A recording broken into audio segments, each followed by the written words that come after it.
What's up, everybody? Welcome to part two of week five as we break down the college and NFL games for this week. We just finished talking about Arizona State Cal, and now we're going to move on to Northwestern at Wisconsin. Um, Obviously, spectrum here for the Wisconsin Michigan talk, where Wisconsin had a very, very big win, and they looked unstoppable against Michigan. But, guys, this one game, Michigan fumbled early and they couldn't get away from that. Couldn't get over that fact that they fumbled and just snowballed on them. So you know we all know this. No team's as good as they looked the week before. No team's as bad is as bad as they looked the week before. Wisconsin's coming off a big win. They may come out a little flat. Northwestern, I you know they did get trucked by Michigan State. Now they're on the road. Kind of thing where seasons, I wouldn't say it's a must win, but this is, look, a couple things about Northwestern. They're going to play hard. They're not going to quit on you, okay? And they're a very, very physical team, okay? And you need to be a physical team with Wisconsin. Look, I capped this at 14. Wisconsin's clearly the better team, for sure. But I think they come out flat. I think Northwestern doesn't come out flat. I think they come out hyped.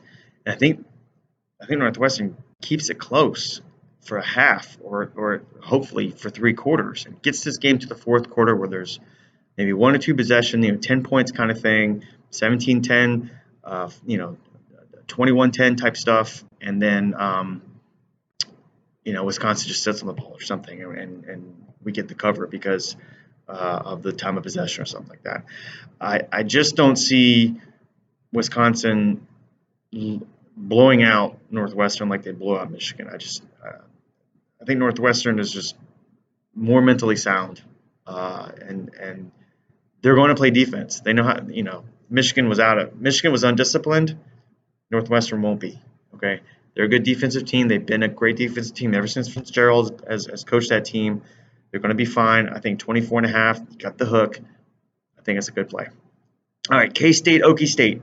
I got this capped at -10. I think this current line at -4 is a lot of Kansas State's reputation as a dog.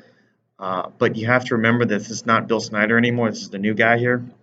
And Oklahoma State coming off a tough loss, a close loss at Texas. But for those of you that watched that game, it seemed to me like Oklahoma State tried to do everything they could to lose that game. And they still had a chance. They still had a chance to win that game at the end. So many weird plays with a fake field goal. Everybody knew that was happening.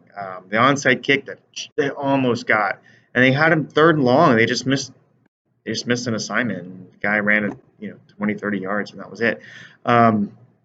Oklahoma State's better than 4 points at home against Kansas State.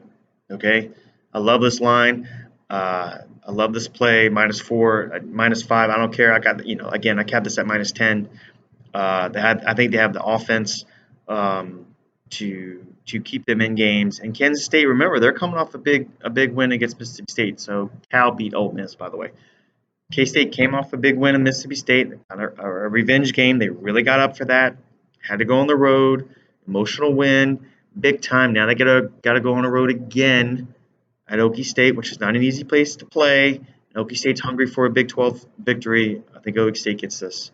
I don't think this is going to be a sweat, really. I really don't. I think this game's over in the third. Honestly, do.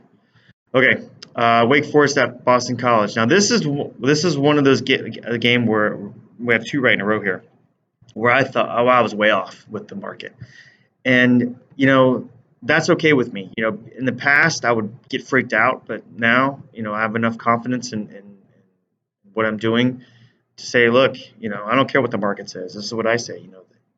How I cap, I go through every game and put my own number on, and then I go check out the market. And if it matches up, throw the game out. If it doesn't match up, then I look deeper. And if I still like it, then we roll with it. Listen, Wake Forest is 4-0. I get it. 3 of those wins are against like cupcake teams. So you throw those out. The only ACC victory they have is against North Carolina, which is a terrible, terrible spot for North Carolina. Okay, it was a terrible spot for them. Okay, Wake Forest is going to struggle against physical teams. Okay, they just will. And Boston College, if nothing more, is a very physical team. They like to run the ball. They run the ball 35, 40 times. Now, I was totally again. I thought Boston College was going to go over this year. I mean, they lost so much last year, but man, they're a good team. They're a good team. Um, for what they've lost last year, this team is a very, very good team. They're at home, uh, and I think they're just gonna pound the ball 40 plus times and 6.5. I mean, it was at 7 on Monday. Should have grabbed it, but 6.5 by the half a point or not. Home dog, interconference home dog. I'll take it. All right, next game, Iowa State at Baylor. Both these teams haven't played well. Both these teams, we haven't really seen what both these teams can do. Baylor's played, I think, 3 games, and they've all been kind of, cupcakes or whatever, and they look terrible against Rice. However, Iowa State hasn't played many teams either. They played Iowa, but they lost. That's a huge rivalry. So, I don't see how Iowa State is earning 3 points on the road, or giving 3 points on the road. I don't see how. What have they done to earn that respect? I mean, Baylor. I get it. We haven't seen Baylor really play anybody, but we know they have a good offense. We know their defense doesn't suck. I don't see Iowa State's offense being able to keep up. Honestly, I think Baylor just flat out outscores them. I have Baylor by a touchdown, and now they're getting 3 points again. Interconference home dog. We'll take it. All right, Indiana, Michigan State here. I had capped this at +7 on this. Only reason is because Michigan State's got Ohio State next week. So I don't think Michigan State's going to take this game too seriously. I think Indiana is. We know Indiana can score, but we know Michigan State can play defense. So I think Michigan State plays ball control, doesn't let Indiana get a lot of possessions, and I think Indiana will get a couple scores here. Michigan State wins by 7, 10, something like that. I just think Michigan State's not going to be into this one. They're going to be looking ahead to Ohio State. 14 points.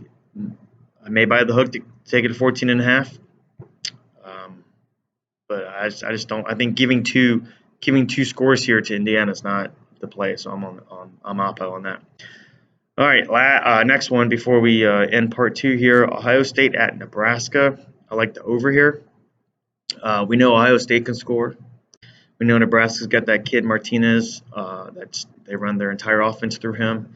I think he's gonna do very well. I think Nebraska's going to get some points. I think Ohio State's going to be tested. It's at Nebraska. Both these teams get in the 30s easily, I think. Current line is 6.5. This would be a good teaser play. This over here, get it down to 60. But Ohio State's probably going to win. But if Nebraska is going to win, you're not going to play. You're not going to win 17-10, in my opinion. Ohio State's going to score too much. They have too much firepower. You want to get the game into the 30s or whatever, and then make a play on defense or something to seal the win here. But again, I think both these teams get in the 30s, and it flies over the over, as they say. All right, guys, that's the end of part 2 here. We're approaching 10 minutes. We're going to come back for part 3, wrap it up, and then we'll hit the NFL in part 4. Thanks.